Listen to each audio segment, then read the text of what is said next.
Today is the 18th of March 2013. My name is Ben Fielden, and this interview is for Ming London Institute Chinese Workforce Heritage Project. Could I begin by asking your name? Christine Yao. And could you spell that for me? ChristineYau. And whereabouts were you born? Hong Kong. And could you tell me a little bit about your family? My family, we have a house in Fanning, a small village in Hong Kong. Actually, it is at the top of the village.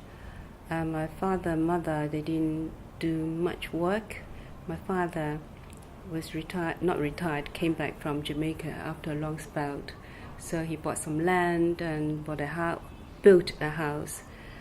And it was a very happy time for me, but very simple. And how many brothers and sisters do you have? An elder sister and a younger brother, so 3 of us. And what work did your mother and father do? They didn't do a lot of work, but we had quite a bit of land, and they employed people to help farm the land.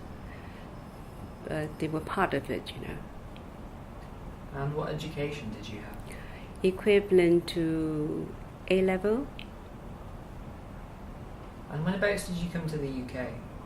When? November 1985. And what was your reason for coming to the UK? I've always liked UK. I've been to London for many times, and I decided that's the place I wanted to settle. And then my niece came over for education, and that was the right time to come over to see my future husband then. Where did you live when you first arrived? Much to my surprise, instead of living in the place we chose, we ended up in Wembley, because my husband then told me it was a much bigger place, but I hated it. So we moved after about 10 years. After about 2 years. And what was the first job you had when you came to the UK? I wasn't going to work, but I was offered by Cathay Pacific to work, but I didn't like the shift work, so I didn't take it. And I started doing property development, so I was quite happy with that, until I bumped into 2 friends who eventually persuaded me to start a restaurant, by mistake, of course. So what motivated you to work in the catering sector? Well, as I said, it was a mistake, not something I really wanted to do. I was led to believe, I only have to invest a bit of money and I could just enjoy myself, eat and drink, and didn't have to be involved. Of course, it was quite the opposite. How did you find opening a restaurant? In the beginning, it wasn't so bad then, because I have 2 partners. They've been here for a long time. They were friends, not really good friends, but I knew them. So with them helping, so it wasn't very difficult. But I think after they left, a year after we opened, then they left, I found it very difficult. So you talked a lot about the initial struggles when you opened it up, that some of it might not have met your expectations that you had. So what challenges sort of developed after it opened? I think in the beginning, what I found difficult was trying to raise financial support for these 2 friends. I had a bit of money, for my share, but I have to go to the bank. And being very new in the country, wasn't easy, but I managed. So it was slightly unexpected. Then the 2 partners and I started the restaurant. After 1 year, they decided to leave. I was a little bit stubborn, I should have let them take over instead of me taking over their shares. It was very difficult. I was an outsider, a woman in the area. Hasn't been easy. Just everything was working against me. But I guess, it's my determination. I stayed on. Do you think that it was harder, you being a woman at that time? At that time, yes, certainly. It was the reason. And how have things changed over the past 26 years then? Completely changed, I think. People now have a more open mind, or rather, women knows their rights. And women, will not take nonsense anymore like we used to. And how about your clientele? Has that changed over the time that your restaurant's been open? The fourth generation of lots of clients are coming. Of course, there's been change. People moved out of London, and of course we have new clients. But I'm very happy to say that I have quite a number of customers. This is their fourth generation. And have things become more competitive over the years? Certainly, there are more restaurants, more competition. Not apart from that, the rent has gone up, the business rate has gone sky high, and the food cost is very high, but the price remain more or less, the same. So it is very competitive. So alongside the rise in rents and such, do you think that the congestion charge has had an impact at all on your restaurant? It certainly has affected Chinatown. That is not only the congestion charge, and because of the parking has gone very high. Not only that, and then there are more mini Chinatown opened up around, over the years. So you find Chinatown in North London, what's the area, the O2 Centre, what area do you call it? And then quite a lot of areas, they have shops and restaurants. They don't need to come to Chinatown like they used to do. So because before, most people would come to Chinatown for shopping or the necessary shoppings and to have a meal. But now they could do it, in the area, in the neighborhood area. And what was your relationship with your customers like? Friends. I think, most of my customers, we become friends. I have no problem at all, with my customers. And I would say they've been very kind and very patient with me. Have you ever had any experiences with difficult customers? Yes. In 20 years, I think I managed to ban 2 people from the Wyoming. 2 men, they came in and they were impossible, they were so difficult. Nothing was all right. So at the end, I said, there's no bill for you, but I won't like to see you again. Goodbye. They never came back. And can I ask if you've ever faced any racism whilst working at your restaurant? No, not at all. And your relationship with your employees, what has that been like over the years? There hasn't never been any problems. Of course, sometimes we have arguments. It's just like family. You argue with your parents, you argue with your sister or brothers, but at the end of the day, you are family. I guess I'm quite lucky in that. And have there ever been any accidents at the restaurant? I've been thinking about that. There was one accident, but I wasn't there. Somebody tried to run away without paying the bill, and he was tackled by a customer, so he pinned him down. And he had to pay. What difficulties did you face managing Wyoming, and what motivated you to keep going, especially at the beginning? In the beginning, it was very difficult dealing with the kitchen staff. You employ a chef and they will come with their own people. And there was the constant threat of salary increment. Every now and then they will say, okay, we want more money. If you don't pay us, then we will not come back. So that was quite threatening. Then, I decided I couldn't go on like that. So I changed my menu.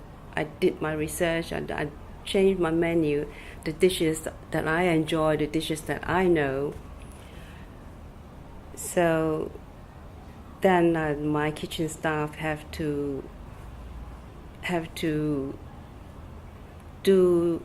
cook the dishes that I know, not depending on them. So I started employing staff separately, not as a whole group. Not saying to the chef, right, okay, you can get your helpers in, I will employ them individually and ask them to stick to my menu. So anybody who's got some experience, then they can do it. And have there been any major turning points whilst you've been there? Major turning point, yes. In 1996, by then, I've been there for 10 years. I quite welcome a break. And 3 gentlemen from Chinatown wanted to take over my restaurant. So I said, fine. So we signed the lease, I think in February. But because I was waiting for my time to go back to Hong Kong in 1997 to see the change, to hand over. So I went up to the Chinese Community Center to be a volunteer. So I think that was a turning point for me. And you mentioned in the media that there have been a number of myths and stigmas surrounding the Chinese when they first arrived in the UK. Do you remember any of them? And were you personally affected by them? No, it's all about hearsay. They used to accuse the Chinese of pinching ducks and goose, from the parks and cook them in the restaurant. Or customers, who would come in with a dog and the dog would disappear. Of course, not realizing that the dog is actually, the beef on the table. I mean, it's all hearsay. And there's also been instances where Chinese restaurants have been tied to things like foot and mouth disease. How have you dealt with these sort of criticisms in the past? It was a very grave mistake that the Chinese were accused at the end. We organized a protest. Actually, it was quite a big protest. I think at the end, they realized it was wrong. He did apologize. The minister then, did apologize. But things happened, it's nothing. At the time, it was certainly not good for the Chinese business. But these things passed, once the truth came out, then it's all right. And you talked about making your own menu for the restaurant. What sort of inspired you to do that? In Hong Kong, we used to eat out all the time, practically 3 meals a day. Sometimes we had breakfast meetings and then for lunch and dinner. We were very busy all the time. So we used to eat out a lot. And I do have the passion for food. And particularly the Northern cuisine, not Cantonese, because in Hong Kong it's mainly Cantonese. But I enjoy Northern dishes very much. And I had a very good friend. She's a Beijingese. She's from Beijing. So we used to cook, we used to talk. And that time in London, the restaurants are mainly serving Cantonese. So I thought it was time for me to do something I really enjoy. Though, of course, I was running a restaurant, but not the kind of dishes I like to serve. I went around to most of the restaurants that time. It's all the same, beef in oyster sauce, black bean sauce, and all that. And of course, Chinese cuisine is more than that. and we have 76, 74, 76 regions in China, and each region had their regional food. So I decided that I want to introduce something different to my customers here. So I switched most of my menu to northern dishes, and I sent these recipe to Beijing, asked my friends to send it to Beijing to talk with the family, and ask family to talk to the restaurant to make sure if it's not 100%, at least it's 95% accurate. And much to my surprise, it worked. Has the impact of that been quite positive on your restaurant? Very positive.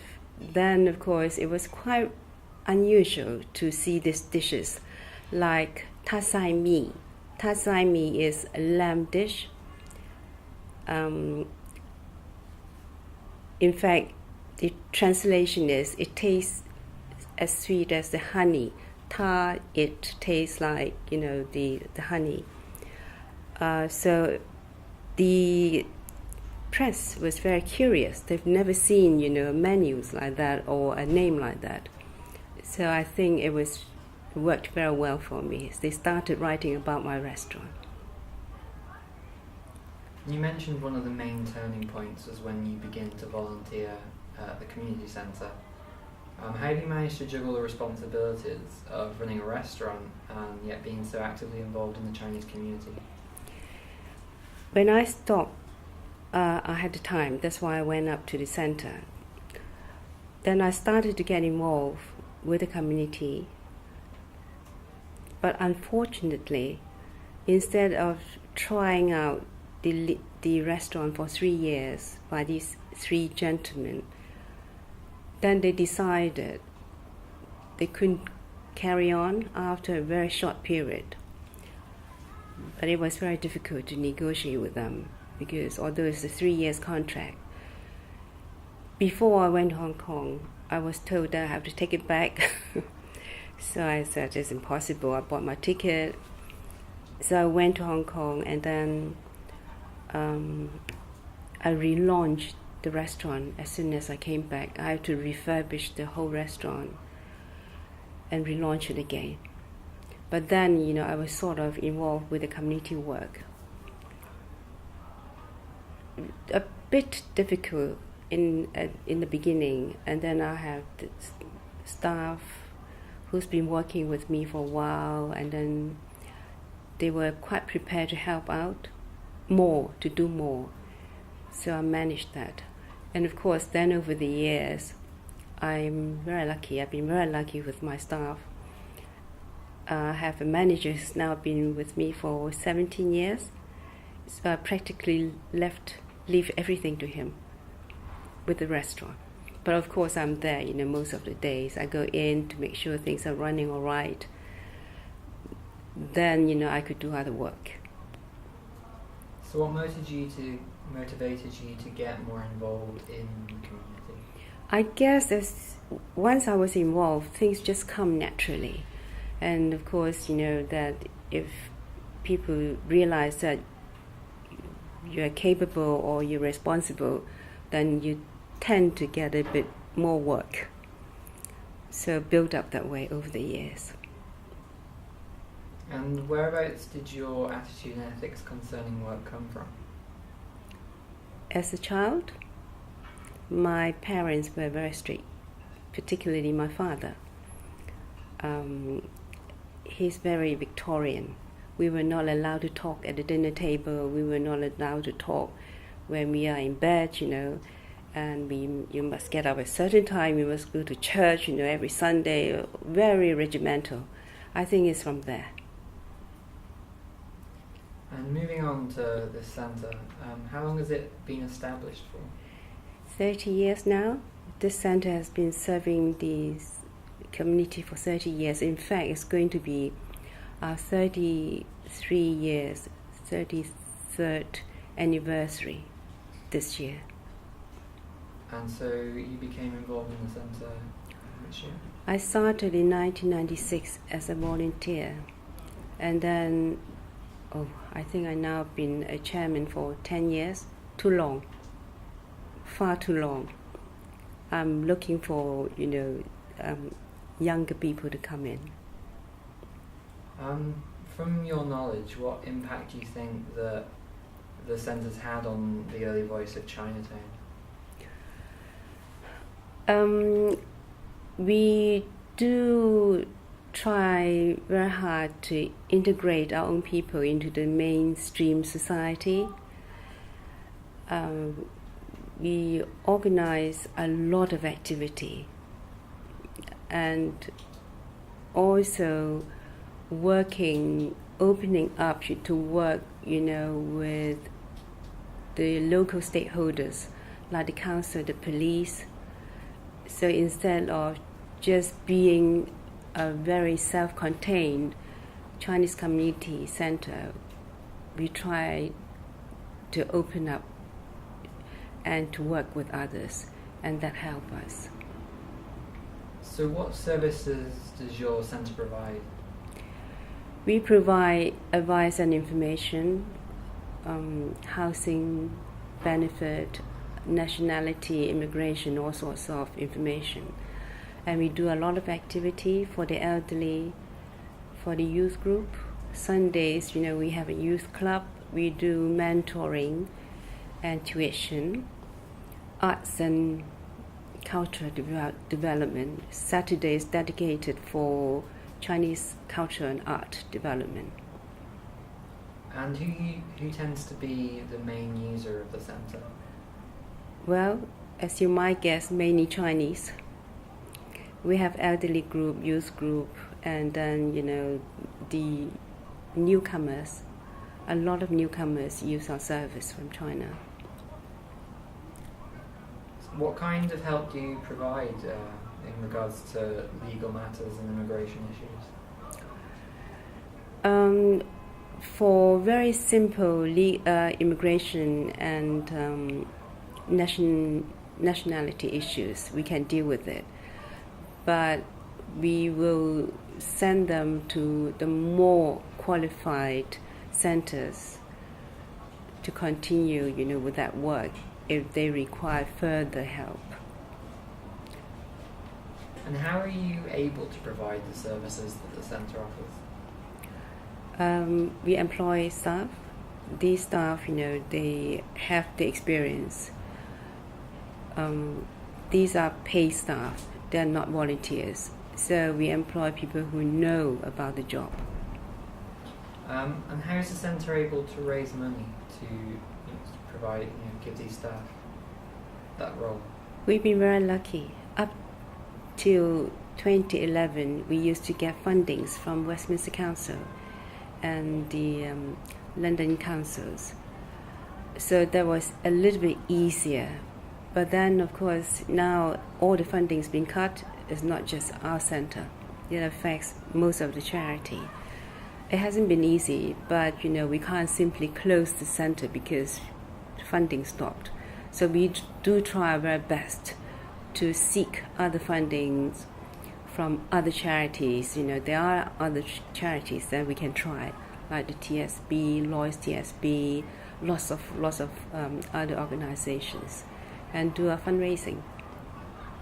Do you think that the need to adapt where you get funding from has changed the centre in any way, or the services it's able to provide?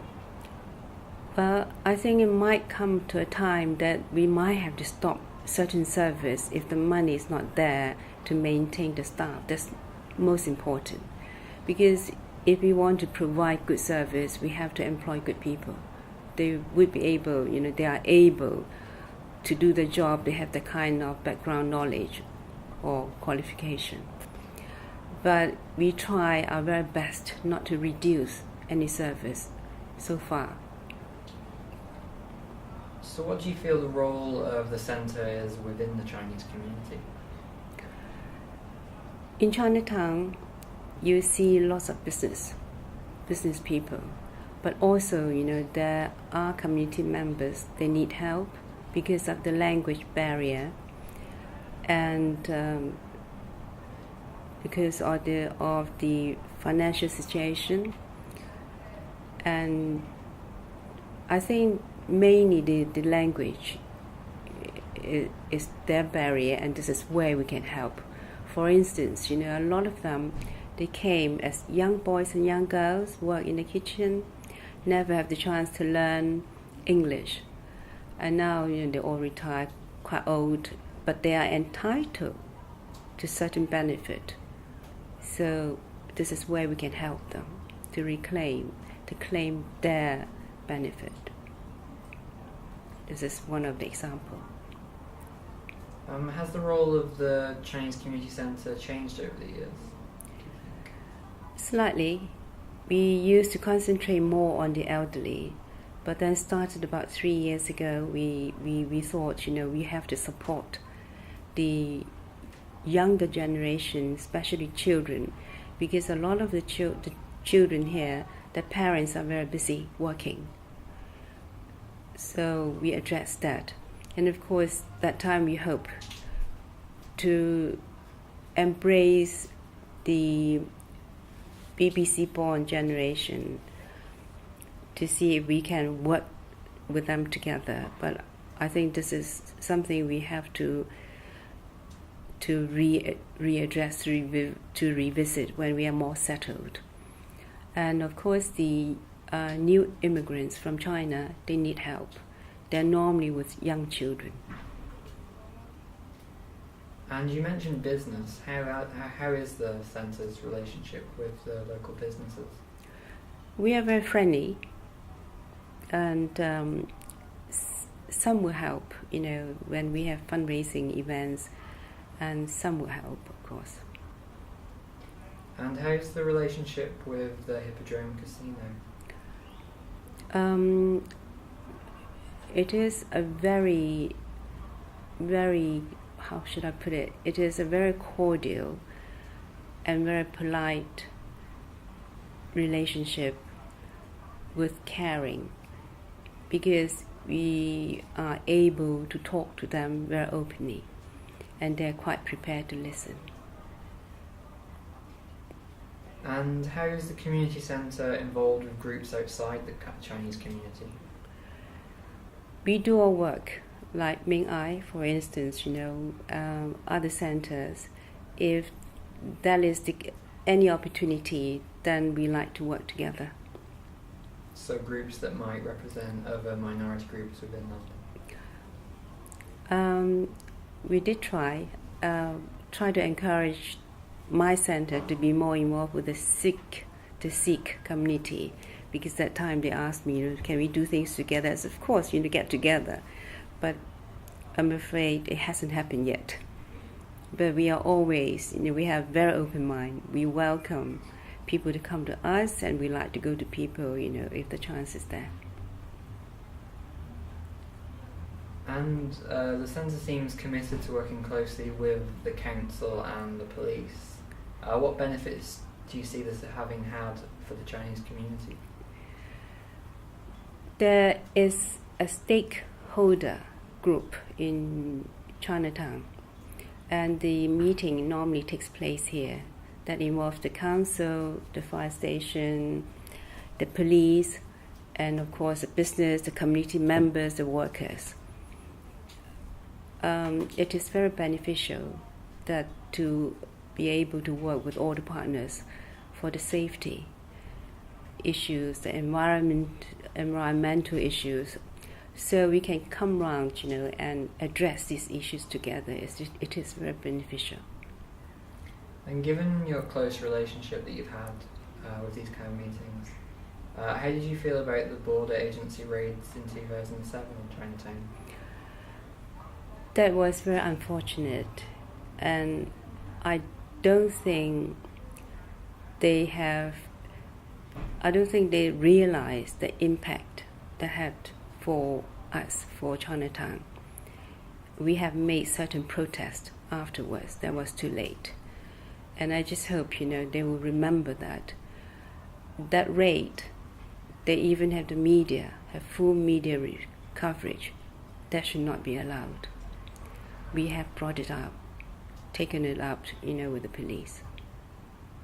I think maybe that time, they were keen to be seen doing something, and unfortunately, they picked Chinatown. and I hope such rate in such a manner will never be repeated again. And can you tell me a little bit about the role of the other board members and committee members? They have different skill, of course. They're all volunteers. I have a younger person. I'm very happy to say that I managed to recruit 2 younger people. One is architect and the other one works in the bank.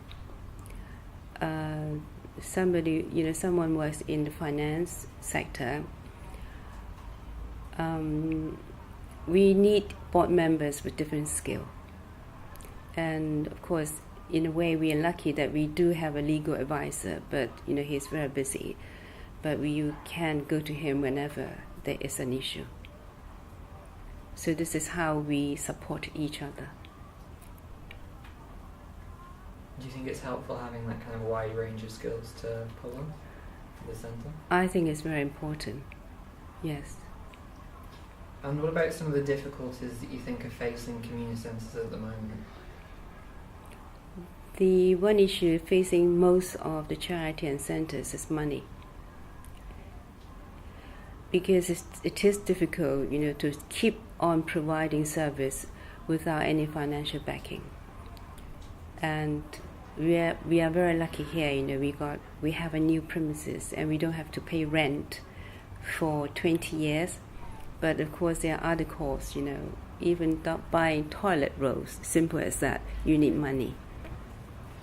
Do you think this premises has been able to secure the future of this community centre for the moment?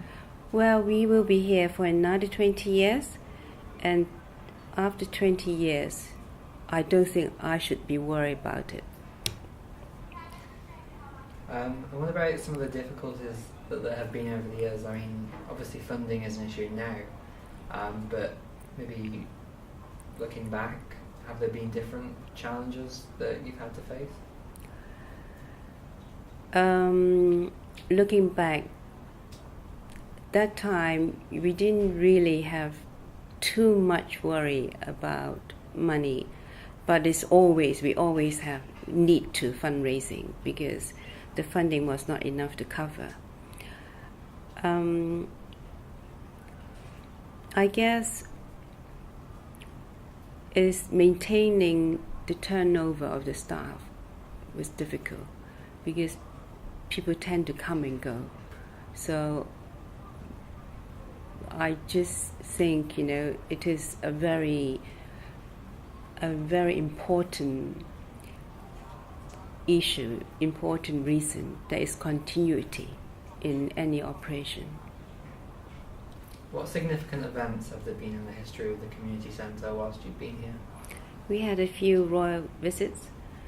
Prince Charles and the Duchess of Cornwall visited Chinatown in 2008, I think. Was it? Yes, I think so. Yes. And I think that was significant. But over the years, things happen all the time. We have visitors from China and even from Europe. I think these are very good, significant events. But I can't tell you offhand immediately, events by event. But over the years, we've been very lucky. Do you think that sort of the royal family visiting has a lot of significance and allows for the recognition of the place, allows for Chinatown to be recognised? I think for them, wanted to visit our centre sends a very good message that at least that our centre is doing all right. Otherwise, they would not have bothered. And you also hold celebrations for some of the Chinese festivals. Can you tell us a little bit about that? I was the vice in Chinatown. There are two main organizations, Chinese Community Centre and then the London Chinatown Chinese Association. I was the vice president there for many years, and I organized the first public event in Trafalgar Square, that is our Chinese New Year celebration. I organized it from 2002 up to 2005. And then I organized it again in 2012, last year, on the 29th of January. And have you faced any difficulties whilst organising these events? Always difficulties.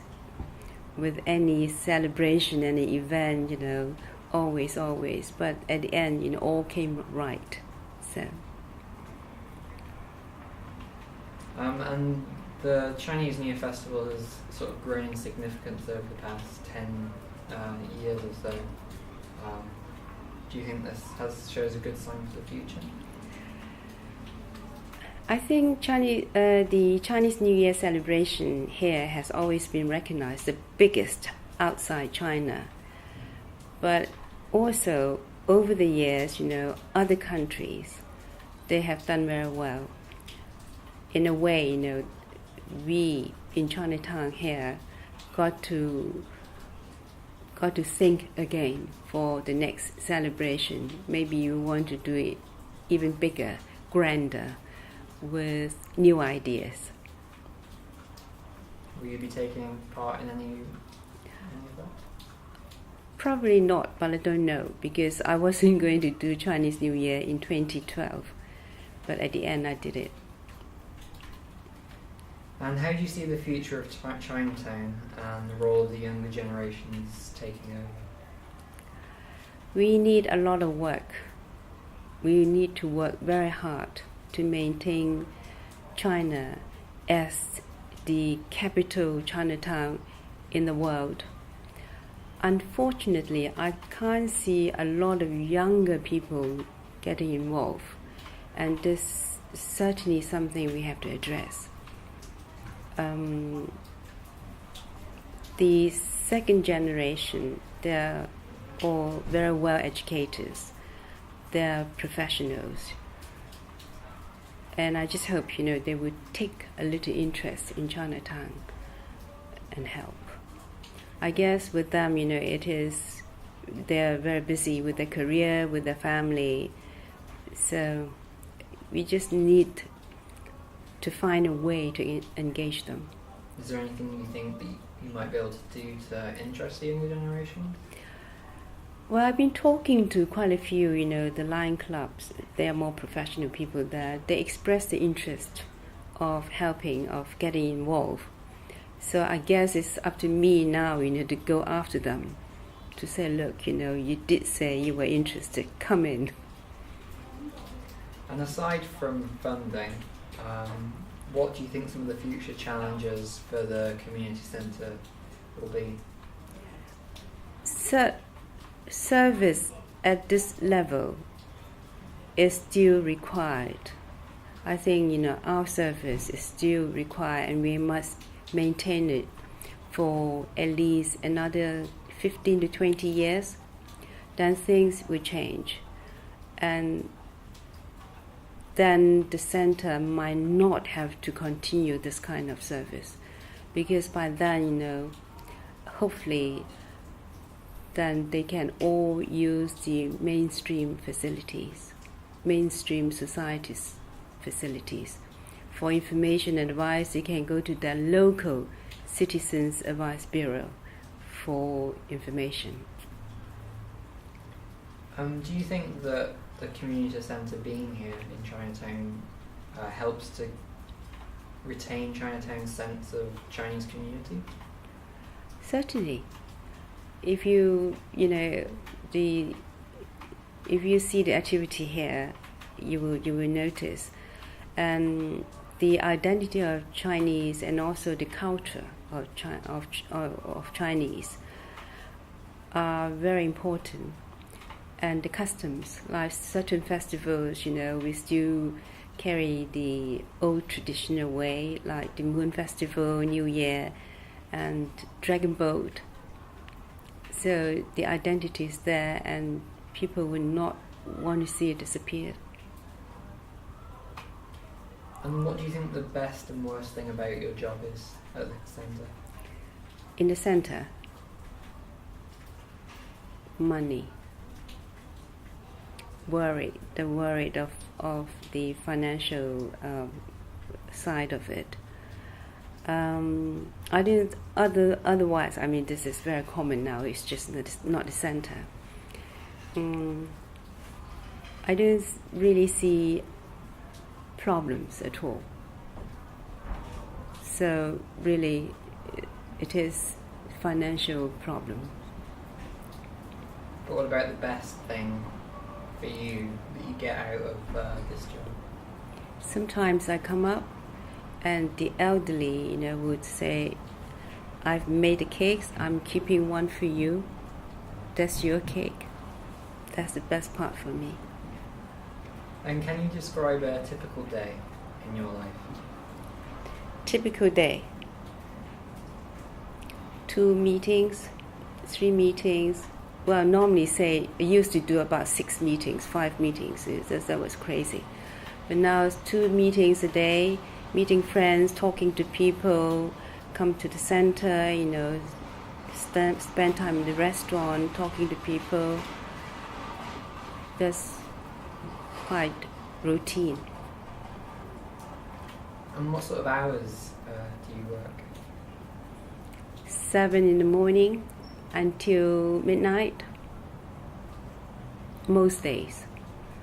And what about your day-to-day duties? How are they balanced between the centre and your restaurant? As I mentioned, I have a very good manager and a very good team. Of course, when things are not quite right, I give them a hard time. But I do go in every day, before I go out and talk to them to find out what the problem are, what can be done, what I need to do. And I leave the restaurant most of the time to them. Then I just running around like a headless chicken, doing different things. And your role and work throughout the years has allowed you to become a spokesperson for the London Chinese community. You're often quoted in the media. How do you feel about this responsibility? I don't like it very much, but sometimes I can't get out of it. I'm not a very good spokesman, but of course, certain issues. I guess I've been here doing work, so I'm familiar with the ins and outs. So I try not to take on too many interviews, and this should go to younger people. So you're interested in trying to pass Yes. that role down to the generation? Very much so, yes. And your job's it seems very busy. So how does your working life fit in with your personal life? I guess, it's just I'm so used to be busy all the time. So on a Sunday is my day of relaxation. I just take things easy, I read the paper, I open a bottle of wine, and then I listen to music, I sing a bit, and or have an argument with my husband, about stupid things, immigrations, things like that. So this is how I pass my time. So apart from that, what else do you do for recreation? I enjoy mountain trekking very much. I used to trek every year, every 2 years, and I'm reducing it. It's not because I don't want to trek. My good friend Ilva, she gave up trekking. She said she doesn't want to go trekking in the mountains anymore. But that is something that I really like to do. I enjoy walking. And on Sundays, I used to walk to the park a lot, but I'm getting very lazy. But walking is what I enjoy now. And I will find, if I could, I would find a time to go trekking. And that's all the questions I have for you. But is there anything else you'd like to add about the community centre? Well, I just like to say the centre is here. We will welcome everybody, whatever nationality. just like people to come here and see the plays or to join in the activities that we have.